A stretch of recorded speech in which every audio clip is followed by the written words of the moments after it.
ama niya na ni isa sa mga presidenteng nakaupo ay hindi ginawa yun. Si Tatay Digong lang.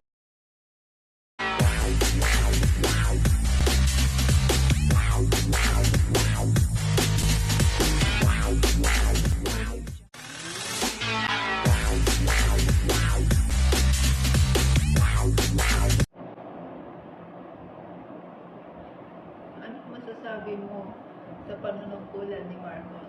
Dapat ba siyang ikatuwa o ipagmalaki? Para sa akin, hindi. Siguro para sa iba, oo. Pero para sa akin, hindi. Kasi unang-una, nung si Tatay Digong pang ang nakaupo noon, nagawa ni Tatay Digong na ipalibing yung ama niya na ni isa sa mga presidenteng nakaupo ay hindi ginawa yun. Si Tatay Digong lang talaga ang nakagawa nun. Ang ikinalulungkot ko lang, at yun ang part na hindi ko nagustuhan sa kanya, kasi kumbaga ang labas nun, wala siyang utang na loob. Alam mo bakit nasabi to? Kasi nung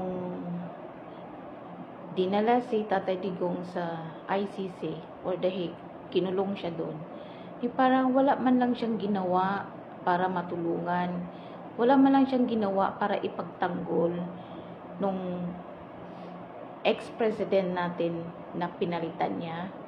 Wala talaga siyang ginawa. Tsaka parang wala din siyang pakialam kay Tatay Digong na nakulong doon na ilang taon, knowing he's getting older and older. Yun.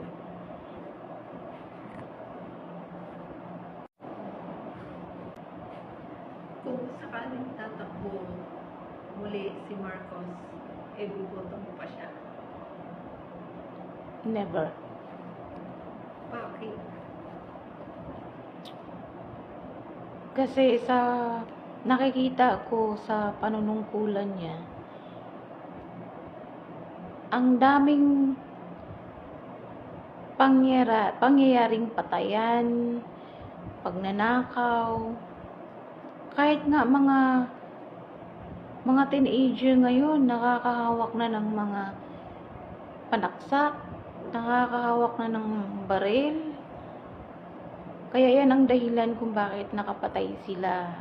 At I'm sure hindi lang yan ang dahilan, may pinaka main reason pa dyan, yung tinatawag natin na drugs. Kasi bakit nagagawa yan ng mga tao?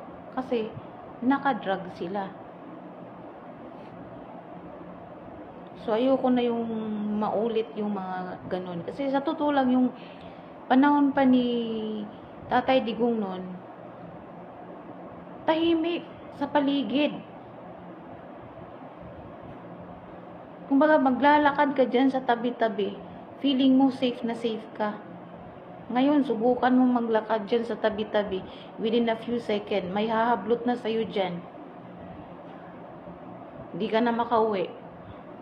Bukas malaman na lang, patay ka na.